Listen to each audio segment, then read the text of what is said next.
Sri H.D. Devegowda.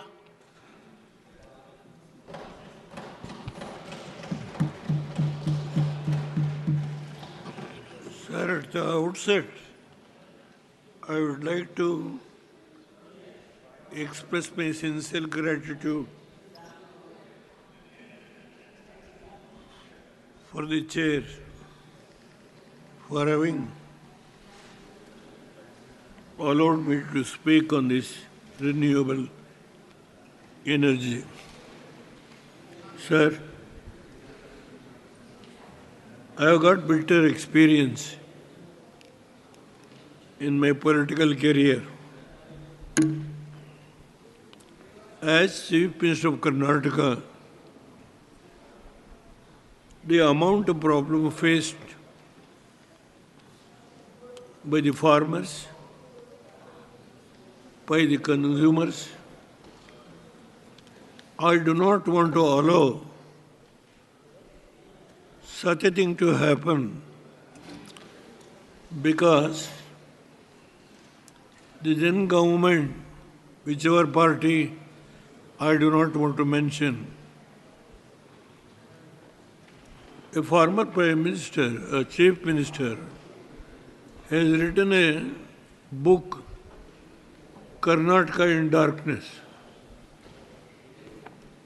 My colleague is sitting here. In such a circumstance, I would like to just draw the attention of the honorable members on both sides. I am not going to make any comment on anybody who is not now the members of the House, either this House or the other House. The book written by a former Chief Minister, Karnataka in Darkness. Today, an agricultural minister, when he was on your direction, concluding his speech, sir, being a farmer, I felt very bad, sir. I have not come here to praise anybody. Yes, on the day when I spoke on agriculture, I spoke few words on the agricultural minister. Having known as a member of the Standing Committee on Agriculture, when we reviewed what Madhya Pradesh has done, I don't want to go into all those details.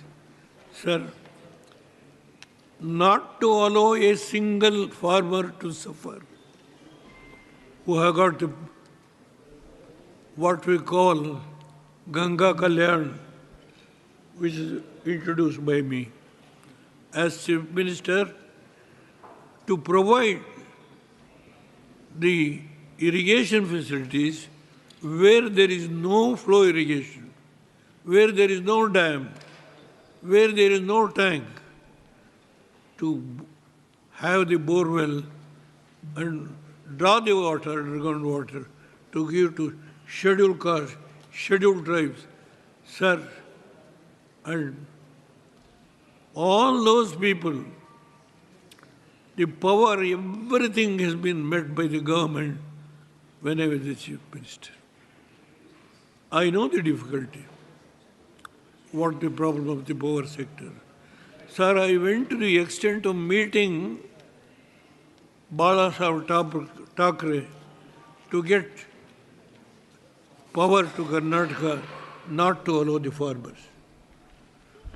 And he issued instruction. The late Manohar Joshi, who was the Chief Minister, then 500 megawatts, whichever party he may belong, I don't want to allow my farmers to suffer. I went there.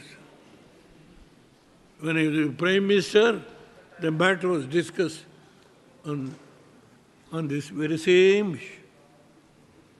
My colleague is sitting here. I am not going to object. I am not going to object anybody. How I suffered, I am telling this. That's all.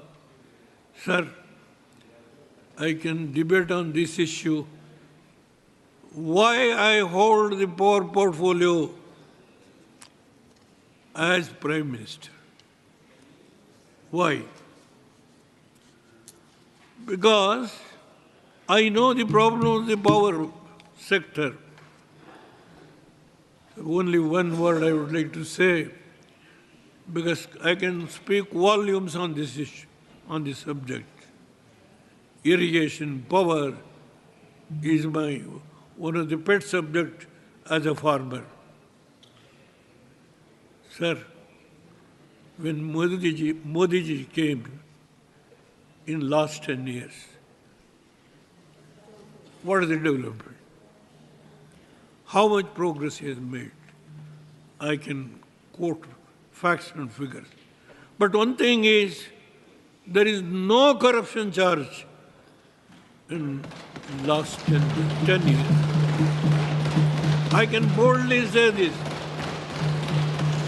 I can boldly say this because I have got the bitter experience in the past. I can quote several instances. But I don't want to hurt the feelings. Any party, any leader, whichever party they may belong, but in last 10 years, there is no corruption in the power sector or any other sector.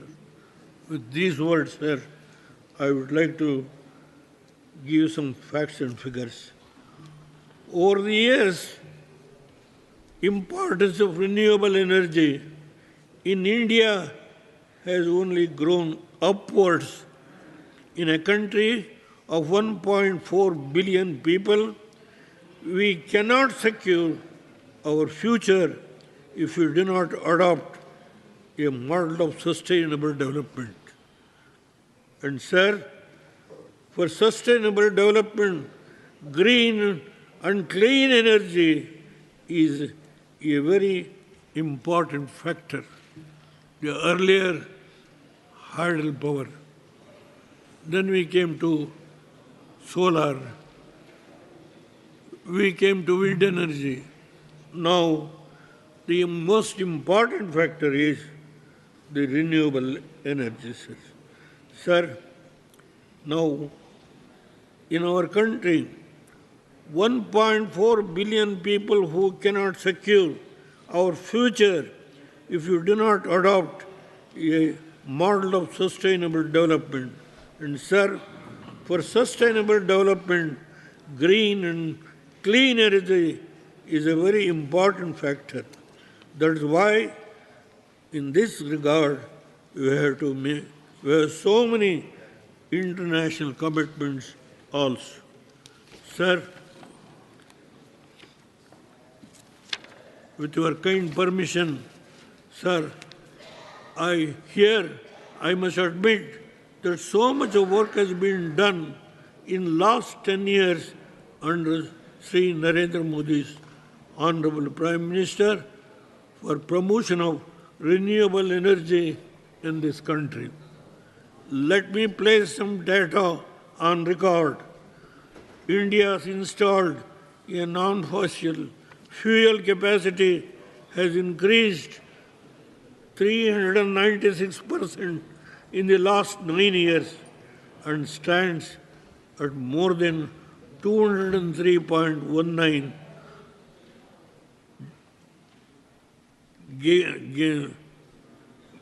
thousand megawatts or gigawatt today in solar energy alone. Installed capacity has increased by 30 times in the last 9 years and stands at 85.4 GW as of June 24. So there is no doubt that a lot of work has been done in this front. However, sir, the renewable energy, there are still many areas of concern, and we need to address some core challenges. According to TERI report, India is currently the third largest energy consuming country in the world. But 80% of our energy demands still being met by fossil fuels. It means renewable energy share is only 20%. I have learned that the government of India has sent an ambitious target of achieving 50% of its installed capacity for renewable energy by 2030. I find no special package for this sector in the current year's budget. The Terry Energy Report has estimated that by 2050, the Vikasit Bharat, the energy demand will be 400% more than the present demand. Therefore, the ministry will have to speed up its efforts in this regard. This will also require huge capital investment in the sector. I hope the minister will throw some light on this aspect in his reply. Secondly, for speedy growth in the renewable energy sector, you will also have to address regional disparities. The states which are lagging behind need proper hand-holding. Addressing regional disparity is also important because it causes strain on those states who have not done good work. Sir, now, if I talk about Karnataka, it is touted to be the leader in the renewable energy. But as of today, we have tapped only 11% of our potential harnessing renewable energy. Moreover, in these recent years, our growth in this sector has slowed down, while the national average is 14% of growth of the renewable energy. In Karnataka, it is only 2.58%. 14% growth, renewable energy average, but Karnataka is 2.8%. My friends should take note of that. If you are serious about harnessing the true potential of the state in renewable energy, I would like to suggest some measures for the consideration. Firstly, you will have to local supply chain and logistic support for utilizing offshore wind's full potential of energy generation. Secondly, we'll have to provide proper storage facilities of the energy that is generated from the renewable energy sources.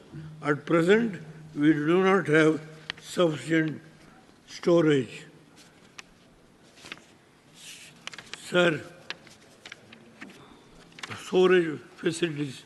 Thirdly, a major challenge with regard to the solar power cells and battery storage is disposable. The shelf life of solar panel is just 25 years, and at present the country does not have any disposal policy for solar panels. So this is going to cause huge problem in future. Moreover, we also need to see that hurried transition to renewable energy should not impact our biodiversity, because about 80% of renewable energy plants are installed on agricultural and eco-sensitive lands. So I suggest that the policy should be incorporate that only degraded land will be utilized for this purpose. So before I concluding, I would like to say that the renewable energy is not only important for the point of view of sustainable development, but it is also huge potential job creation at the rural level. Therefore, the government must make holistic policy intervention in this regard. With warm regards, thank you very much for having come and allowed me to speak on this very important subject which is in my heart. Once again, before I conclude, thank you very much, sir, and also to the leader having come when I was speaking, to the leader of the House. Thank you very much, sir.